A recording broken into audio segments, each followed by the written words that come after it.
Hi, so I have personally been a huge Redux fanboy and I have been using it across my applications for a while now.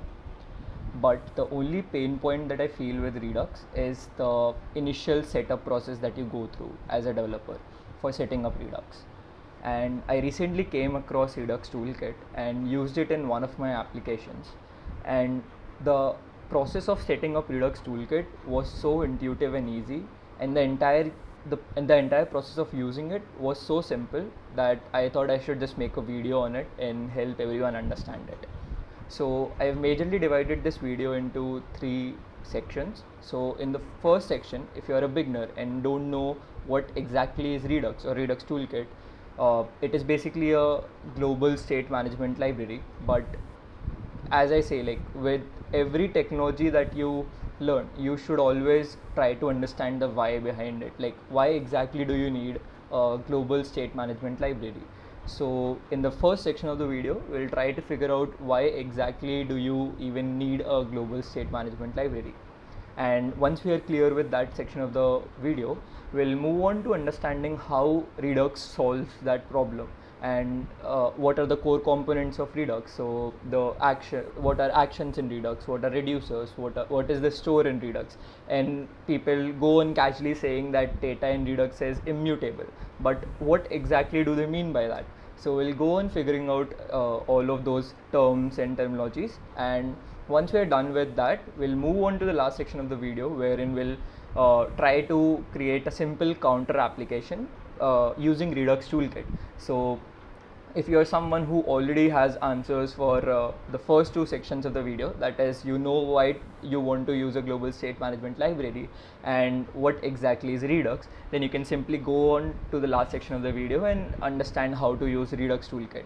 But if you are a beginner, you can stick to the video and understand why exactly do you need Redux and basically how Redux works. So I'll go on with the first section of the video now. So I have like a simple counter application over here, as you can see on the UI on the screen. So it's just a simple counter that is being displayed over here, and then there are two buttons for incrementing the counter and for decrementing its value. At the same time, there's another component in the application that is displaying the value of the counter. So it just says that I am just another component that displays the counter value. So if you like increase the counter value here, it is also getting updated over here.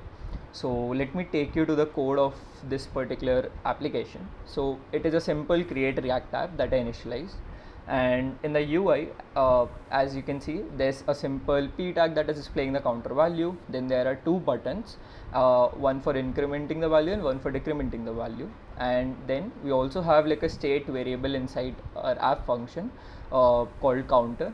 Then there are two functions for incrementing the value and for decrementing the value. One of them is doing counter +1 and the other one is doing counter -1. So when you click on increment, it basically increments the value of the counter, and when you click on decrement, it decrements the value of the counter. And there's another component called display counter that basically displays the value of the counter that is being passed as a prop to this particular component. So you can see the entire functioning over here on the screen as well. What exactly is the issue with this setup? You must be feeling like the application looks good. What is the problem with the entire state management over here in this application? You can create more state variables in the app component, like pass down those variables to display counter as props and use those if you need those in this particular component. But now take a scenario wherein this particular component also doesn't need the counter value, but there is a child component inside display counter that needs the counter value. So you'll create that component over here. Let's just say that that component is, say, child component, for example, and you'll pass the same counter value to that particular component as well. Now in that case, this particular component won't be directly using the value of the counter. The job of display counter would be to simply take the value as prop from app component and pass it down to the child component. And in this entire process, display counter isn't really using the value of the counter, right? But every time the value of the counter gets updated, since the value of counter is being passed as like a prop to display counter component, this entire component will re-render in the UI. So if there were like more more things in this particular components, everything will get re-rendered. So this is like a huge you can say workload for the browser to re-render this entire component. The entire process of re-rendering is a huge workload, and this component isn't really using the value of counter. And this is like a very small example. You can think of huge scale applications wherein, say, you're on a payments page, and the half side of the page is wherein you see all your products, and on the other half of the page you see the total calculation of prices. In that case also, both the components might be needing the same sort of data, say the products data, and in that case also you will have to like create some sort of a parent component that will be passing the products down to those children as props. So in huge scale applications, the issue is that you cannot just go on passing down data as props. This is called prop drilling, and this is not a good idea to basically solve this sort of a problem or approach this sort of problem, because every component that comes in the path of passing those props will get re-rendered every time that particular value or that particular state variable changes. So to solve this issue came Redux into the picture. So what Redux does is, Redux says instead of pushing your state up to the parent, you can simply take it out of the entire application and keep it at a separate location. So in case of Redux, this entire counter variable or the counter data will be at a separate location in your application, and every component that wants to use the value of this counter can directly contact the store of Redux and fetch the value of that counter variable from there itself. So there will be no prop drilling, there will be no parents passing down props to their children. The component that requires that value of the counter will directly ask for the value from the store itself, and only that particular component will get re-rendered every time the value changes in the store. So I hope this gives you like a brief idea of how Redux works and how it helps in solving the issue of prop drilling. So this is like a very small example, but in huge scale applications, this problem of prop drilling can become like really a big issue. So it is always like a good idea to use global state management libraries in case of huge scale applications.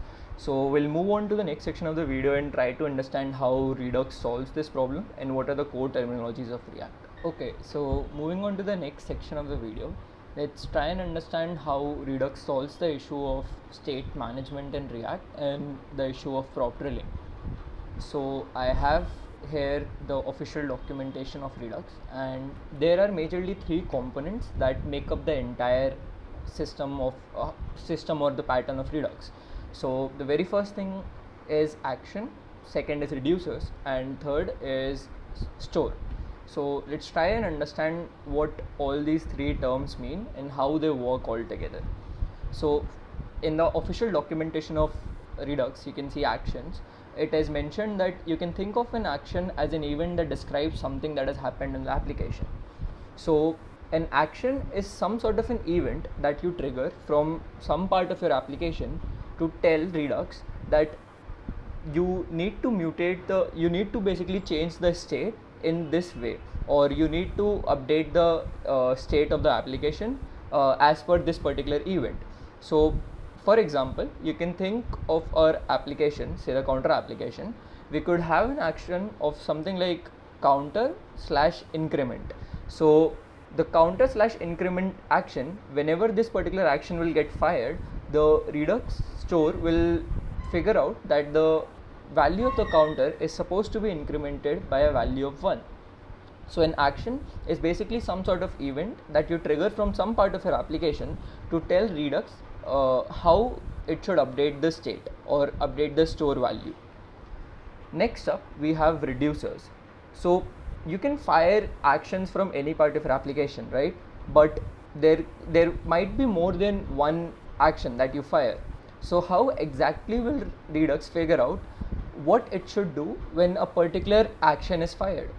So this is where reducers come into picture.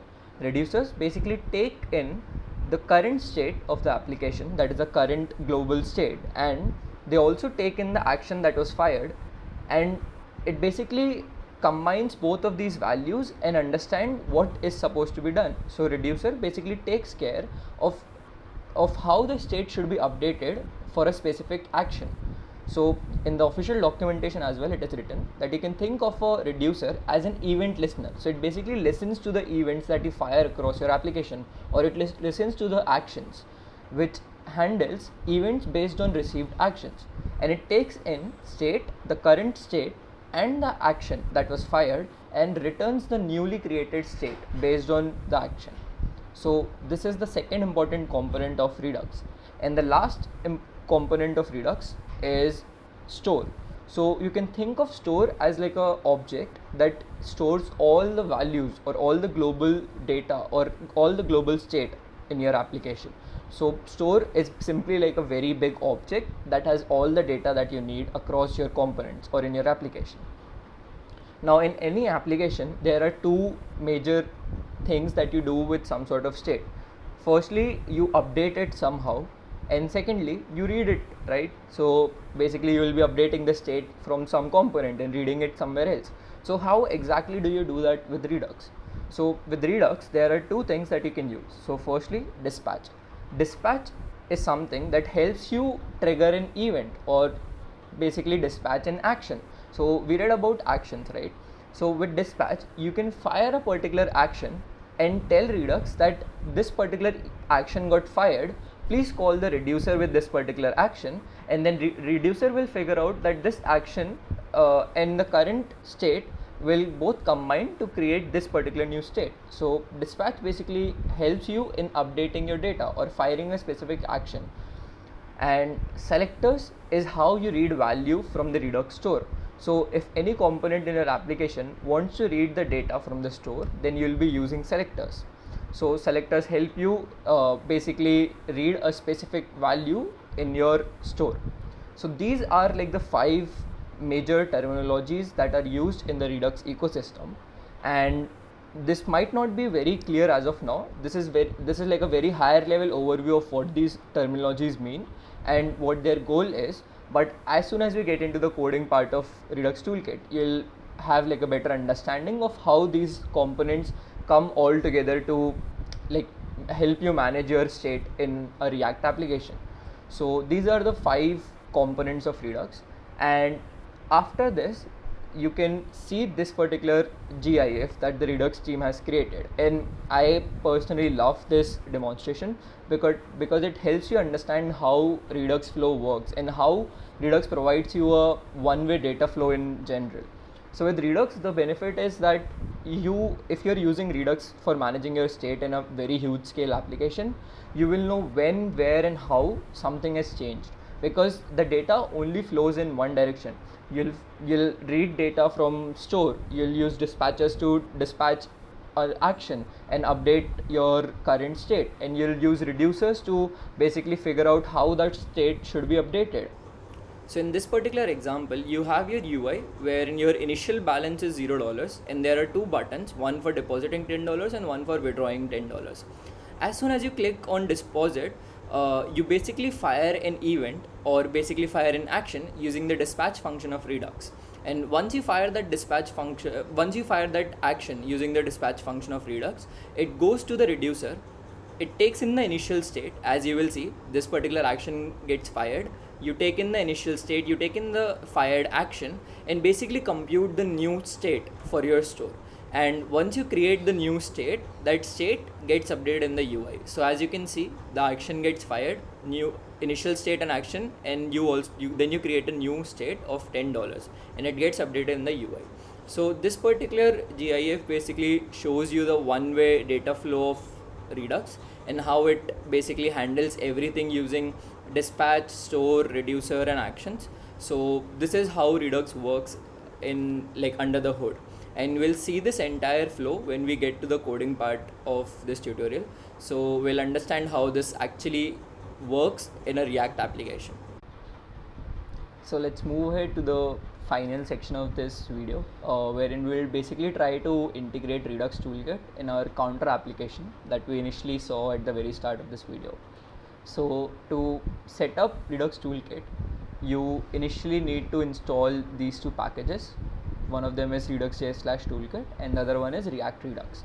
So I've already installed these two packages, as you can see in my package.json file. I have both of these packages installed in my application. You can go ahead and open up the official documentation of Redux Toolkit and copy paste this command in a terminal to install both of those packages. So once you're done installing the required packages, the setup of Redux Toolkit basically asks you to create a global store for your application. So from our previous section, you might already know that a store is basically like a global object that holds in all the variables or all the state variables of your application. So let's go ahead and create that store for our application.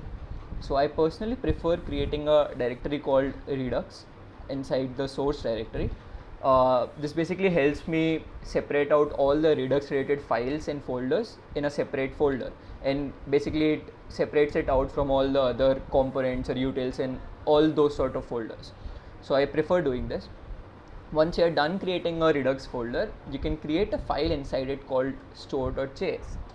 And inside this particular file, we'll basically be setting up our global store. And to do that, you are supposed to import the configure store method from the package we just installed, redux.js/toolkit.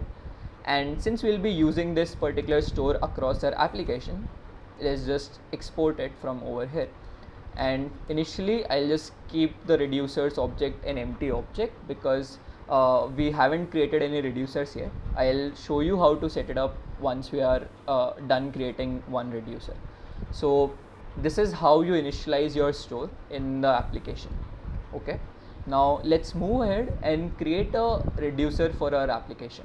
So to do that, Redux Toolkit, like the official documentation of Redux Toolkit, suggests you to create a directory called features. Now why exactly features? So you can think of it in this way, that your application might have states related to different features in your application. So there could be authentication related feature, there could be say if it's a social media platform, then there could be feed related features, say posts or likes and other stuff like that. There could be user profile related features like their user profile settings, etc. So Redux basically suggests you to create separate reducers for all these features or all these components of your application. So to do that, let's go ahead and create a directory called features. And since our application is like a simple counter application, we only have one entity or say one component in our application called counter. So let's create a counter directory inside it. Oh, I'm sorry, I created a file. Let's go ahead and create a counter directory under the features directory. So let's call this counter, and inside this counter directory, we'll create a file called counterslice.js. Now what exactly is a slice? So you can think of a slice as a big object that holds in all the reducer related information and the initial state of this particular feature.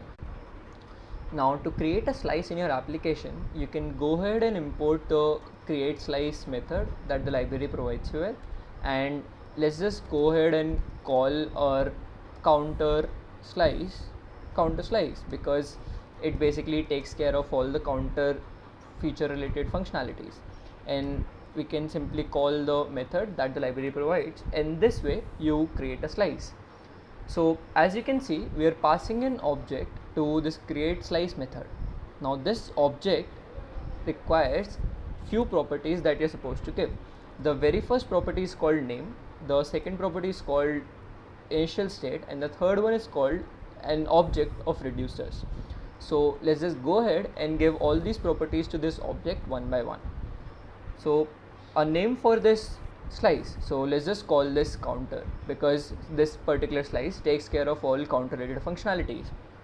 As per the second property, we're supposed to give initial state. Also since I'm saying first and second, that is only to basically call out the number of properties that we're supposed to give. It doesn't have any connection to order of these properties. Since it is an object, you can give these properties in any order. So let's just go ahead and give initial state as well. So before we create like an initial state for our counter slice, let's think around this. In our current implementation, we only have one variable called counter, and the initial value of that counter variable is 0.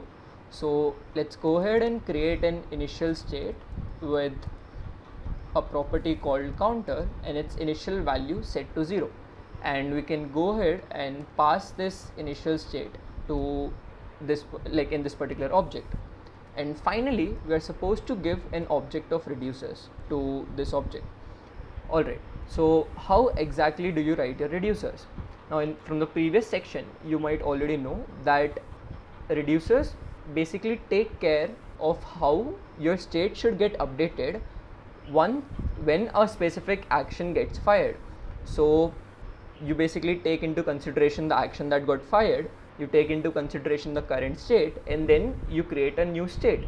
So let's go ahead and do that. Let's say there's an action called increment that got fired.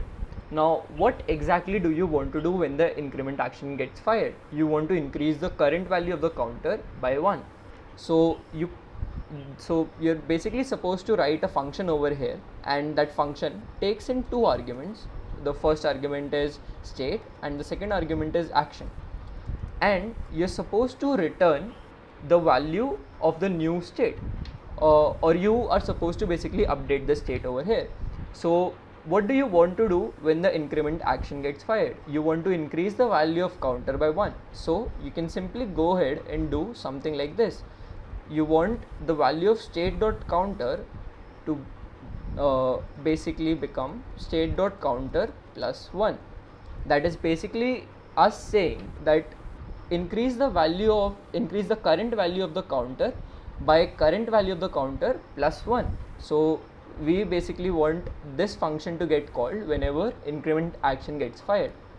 Similarly, you can create another action called decrement, and that will basically do this. So our decrement action, whenever the decrement action gets fired, will basically update the current counter value by current counter value minus 1. Now what exactly is the use of this action argument? So some of the times when you're firing an action or say updating some sort of data, you might also want to pass in some additional data that will be used to create the new state of the application. So in that case you can use the second argument and pass in some sort of payload with the action that you fire. So let's just say there's another action called increment by value. In this whenever this particular action gets fired, we want to increase the value of the counter by value amount. So as a user, I can basically submit a value, say 10, 20 or something, and whatever the value that I submit, the current value of the counter should get updated by counter plus that value. So let's go ahead and do that. So state action, and we want to update the value of the counter by the current value of the counter plus whatever the payload that the user has sent with this particular action. So this is how you make use of the action argument. This action argument contains a property called payload, and you can use this payload to basically send data along with any action that you fire. So this is how you initialize a slice, and this is how all the slices in your application will look like. This is a slice for counter, so it looks pretty simple as of now, but you can perform all sort of complex calculations or complex things inside your slices and inside these functions. Since these are functions, you can do array manipulations, you can do object manipulations and all of that stuff, and basically create new state for your application. Once you're done creating a slice, you can export all these actions that you created, increment, decrement, increment by value, by destructuring all these actions from the counter slice.actions property. And you can also default export the reducer from this particular file. So this is how you write a slice in Redux Toolkit. And once you're done writing a slice, you can simply go to your store.js file and import the counter reducer that we just created and set it up over here in the reducer object. And this is how you keep on adding reducers. So for now our application only has one reducer, but you can have reducers for different activities. You can have like a auth reducer, you can have like a user reducer, and all your reducers can go here in this particular object. So this is how you mention a reducer. So now we have our store ready, we have our reducers ready. There's just one thing that is left to be done from our end, that is to inform our entire application about the existence of this store. So to do that, you can go ahead to your index.js file and you can import the provider component that that is available in the React Redux library. So what you're supposed to do is you're supposed to wrap your entire application with this provider component, and you're supposed to pass in a prop called store to this component, and the value of this store will be the store that we created. So the store.js file that we created will pass in the store that we created in that file to this component, and we'll wrap our entire application with this provider. So once you do this, you're basically telling that all the children of this particular provider component now have access to the store, and they can basically read and update values from the store. So whatever part of your application you want to have like access of the store, you're supposed to wrap that part of your application with the provider component. So this is how you can do that. And once we do this, now our like all the children components of our application have access to this store, or can basically read and update data from the store. Let's just go ahead and see how we can read and update data now. So let's go to app.js file, and currently as you can see we have the usual use state setup for reading and updating data. Let's just get rid of this, and firstly let's see how we can access data from the store. To access data from the store, you can simply use the hook that React Redux provides you with called useSelector, and this particular hook basically takes in a function which has like the global state, and you can return whatever part or whatever value of the state you want to extract from the global state. So we are basically saying that from the global state we want to access the counter store of the global state. So you remember we created this reducer object. Whatever name you give to your reducer over here is exactly what you're supposed to write over here. So we are saying from our global state we want to access the state of the counter store. So the state of the counter store is basically this, and inside this we have this property called counter. So we basically want that counter property, and we can simply store this in a value called counter. So this way you're basically saying from the global state we want to go to the counter state, and from the counter state we want the value of the counter property, and we are storing that inside this variable. And as soon as you do that, you can basically simply access that property anywhere in your application. Let's just comment out this component for now, and this is how you access data using useSelector from your global store. And to update data, you have another hook called useDispatch. Let's just quickly import that as well. And when you call this particular hook, it returns a function called dispatch that you can use. So from the previous section you might remember that this dispatch function is it basically helps you in triggering the actions from any part of your application. So how do you exactly trigger an event? So let's just say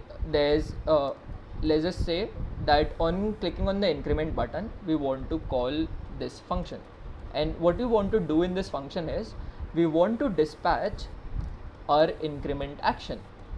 So you remember in the counter slice application we exported all the actions that this particular slice has. So we can simply go ahead and import the increment action that we created in the counter slice file, and this increment action is supposed to be called like a function. So you can simply go ahead and do something like this.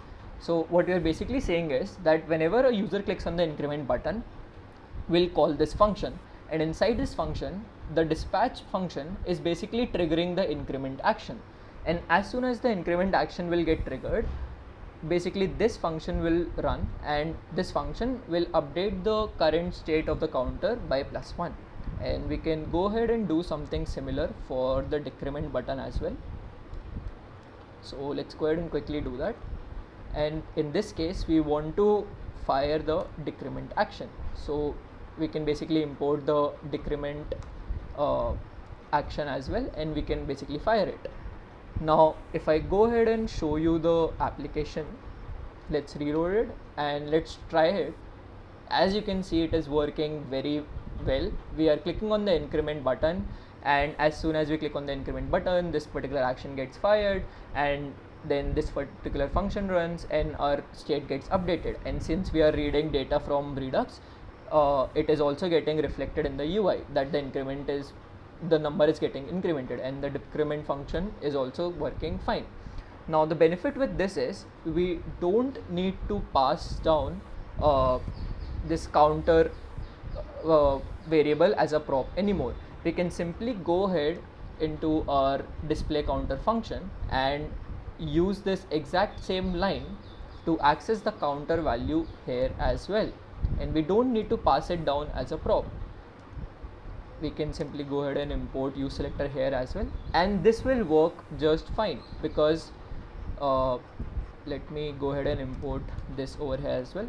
Yeah, now this will work just fine because now this display counter component is accessing the value of the counter directly from the global state, and it doesn't need its parent to basically pass down that data as a prop. So if we go ahead, you can see that it is displaying the value over here as well, and if I increment the value over there, the global state is getting updated, and that change is getting reflected in the other component as well. So this is how React Redux basically helps you in managing a global state for your application, and how you can not do prop drilling to pass down data to children component and directly access the data from the global state. So this is how you can use Redux Toolkit to implement a global store. The only major thing that you should focus on is the slice file. This is a very important file. You will basically be writing slices for all the features of your application, and once you're comfortable writing one slice, you'll find it very easy doing it for all your features. So this is the entire flow. This is why you need Redux. This is how you basically integrate Redux in your application. So yeah, do let me know if you have any doubts regarding this in the comments. I'll be happy to answer, and yeah, we'll see you in the next one. Thank you.